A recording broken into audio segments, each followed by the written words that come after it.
عزیز دوستو، بزرگوں اور بھائیوں، اس طرح دین اسلام کے اندر حضور کا کردار، حضور کے اخلاق، نبی رحمت صلی اللہ تعالیٰ علیہ وسلم کی تعلیمات، ان کا بڑا درجہ ہے، ان کی بڑی خصوصیت ہے، اس کا بڑا اعزاز ہے، اور یہ ساری چیزیں انسان کو اطمینان قلبی دیتی ہیں۔ اسی طرح دین اسلام کے اندر جو رسول پاک کی شانیں ہیں، جو حضور کے مرتبے ہیں، جو نبی پاک صلی اللہ تعالیٰ علیہ وسلم کے اعزازات ہیں، وہ بھی امت کے دل کو پھول کی طرح کھلا دیتے ہیں۔ اور جس طرح ہمارے لیے یہ ضروری ہے نا کہ ہم حضور کے اخلاق کو سمجھیں، تعلیمات کو سمجھیں، کردار کو سمجھیں، حضور کے دیے ہوئے ارشادات کو اپنے حرز جاں بنائیں، اسی طرح نا ہمارا ایک ذوق یہ بھی ہونا چاہیے کہ حضور کی شان کو سنیں، نبی پاک علیہ السلام کے مرتبے کو سمجھیں، اور اپنے دل میں روز یہ بات تازہ کریں کہ ہمارے نبی کو اللہ نے بڑی ہی شانیں عطا فرمائی۔ اور یہ مستقل مضمون ہے قرآن پاک کا حضور کی عظمت بیان کرنا، یہ مستقل مضمون ہے حدیث پاک کا حضور کی شانیں بیان کرنا، مستقل مضمون ہے، مستقل۔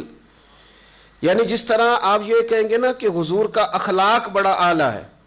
اس طرح آپ کہیں گے کہ میرے نبی کا حسن و جمال بھی بڑا ہی اعلیٰ ہے۔ جس طرح آپ یہ کہیں گے نا کہ رسول پاک علیہ السلام اپنے دست مبارک سے سخاوت کرتے تھے تو بڑا بانٹتے تھے، تو یہ بھی آپ کہیں گے کہ حضور کے جو ہاتھ تھے نا وہ برف سے زیادہ ٹھنڈے تھے، کستوری سے زیادہ خوشبو والے تھے۔ جس طرح آپ یہ کہتے ہیں نا کہ نبی پاک صلی اللہ تعالیٰ علیہ وسلم ہر شخص کے ساتھ مسکرا کے ملتے تھے، حضور کے لبہائے مبارکہ پر ہمیشہ مسکراہٹ اور تبسم رہتا تھا، اس طرح آپ یہ بھی کہیں گے کہ حضور کو رب کریم نے جو آنکھیں عطا فرمائی ہیں نا، وہ زمین پہ کھڑے ہو کے جنت کے نظارے کر لیا کرتے۔ ہمارے ہاں نا ایک خشکی آئی ہے، بالخصوص کچھ لوگوں نے محنت کر کے یہ خشکی پیدا کی ہے کہ جی آپ تعلیمات کی بات کریں، بھئی ہم سے زیادہ تعلیمات کی بات کون کرے گا؟ آپ اخلاق کی بات کریں، بھئی صبح و شام کرتے ہیں، لیکن جو میرے نبی پاک صلی اللہ علیہ وسلم کی عظمت کی بات ہے، جسے قرآن مجید نے حضور کی عظمت بیان کی ہے، تو کیا اس کی بات چھوڑ دیں؟ قرآن نے میرے محبوب کی پیشانی کا ذکر کیا ہے، حضور کے مقدس لبہائے مبارکہ کا ذکر کیا ہے، حضور کے دست ید اللہ کا ذکر کیا ہے، تو یہ جو ساری چیزیں قرآن و سنت نے بیان کی ہیں، یہ مستقل مضمون ہے۔ آپ باقی چیزیں جب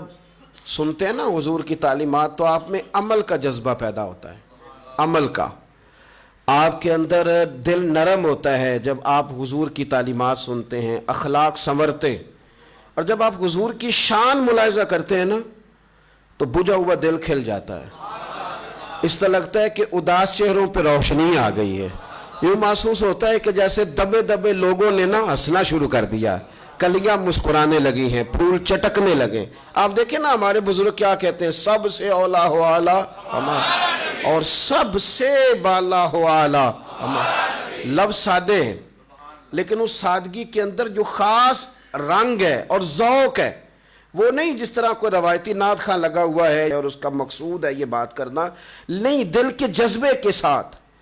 یعنی گہرائی کے ساتھ کہ اس کی آنکھیں، اس کی زبان، اس کی باڈی لینگویج سارا کچھ مدینے والے کی شانیں بیان کرتی ہے۔ سارے اچھوں سے اچھا سمجھیے جسے، ہے اس اچھے سے اچھا ہمارا نبی۔ اعلیٰ حضرت کہتے ہیں تم سارے اچھوں میں سے جس کو اچھا سمجھ لو نا، کرو تعریف کے فلانا بڑا اچھا ہے، سارے اچھوں سے اچھا سمجھیے جسے، ہے اس اچھے سے اچھا ہمارا نبی، اور سارے اونچوں سے اونچا سمجھیے جسے، ہے اس اونچے سے اونچا ہمارا نبی، اور جس کی دو بوند ہے کوثر و سلسبیل، کوثر و دو بوند، دو بوند حضور کی، باقی سارا دریا تو پیچھے ہے، یہ دنیا میں جنت میں جتنی نہریں نظر آئیں گی یہ ساری دو بوند ہیں مدینے والے کی۔ فرماتے ہیں جس کی دو بوند ہیں کوثر و سلسبیل، سوچ دیکھیے فاضل بریلوی کی، دیکھو اعلیٰ حضرت کیا فرماتے ہیں، پہلا جملہ دیکھیں اور اگلی ترتیب دیکھیں، کہتے ہیں جس کی دو بوند ہے کوثر و سلسبیل، صرف دو بوند، دو قطرے، جس کی دو بوند ہیں کوثر و سلسبیل، ہے وہ رحمت کا دریا ہمارا نبی۔ یہ تو دو بوندیں ہیں ابھی۔ اور پھر ایک آب حیات بڑا مشہور ہے، اعلیٰ حضرت کیا فرماتے ہیں؟ فرماتے ہیں جس کے قدموں کا دھوون ہے آب حیات۔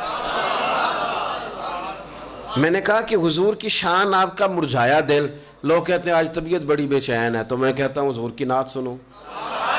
کہتے ہیں آج بور بڑا ہو رہا ہوں تو میں کہتا ہوں حضور کی نعت سنو، کہتے ہیں آج دل نہیں لگ رہا تو میں کہا مدینے والے کے ساتھ لگاؤ۔ آپ غلط جگہ پہ سکون تلاش کرتے ہیں، وہاں ہے ہی نہیں تو ملے گا کیسے؟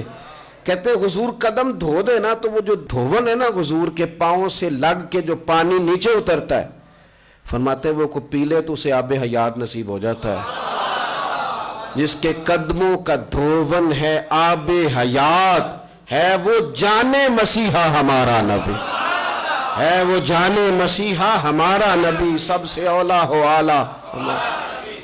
میں نے کہا کہ شعر و سخن میں کوئی اعلیٰ حضرت کے قریب نہیں جا سکتا، لیکن یہ دیکھیں ان میں لفظ اس نعت میں سادے استعمال کیے، سادے۔ کبھی آپ سادگی کا بھی حسن لینا تو اصل جو چیز ہوتی ہے وہ نکھر جاتی ہے۔ فاضل بریلوی کہتے ہیں کہ جملہ دیکھیں، کہتے ہیں اپنے مولا کا پیارا ہمارا نبی۔ نہیں سمجھے آپ بات، وہ وزیر صاحب کا پیارا نہیں، آپ میری بات کو سمجھے۔ دنیا دار ہیں کہتے ہیں فلانا لاڈلا ہے پیارا ہے، نہ کہتے ہیں اپنے مولا کا پیارا ہمارا نبی اور دونوں عالم کا دولہا ہمارا نبی۔ اور فرماتے ہیں کہ لا مکان تک اجالا ہے جس کا وہ ہے، ہر مکان کا اجالا، ہر مکان کا اجالا ہمارا نبی۔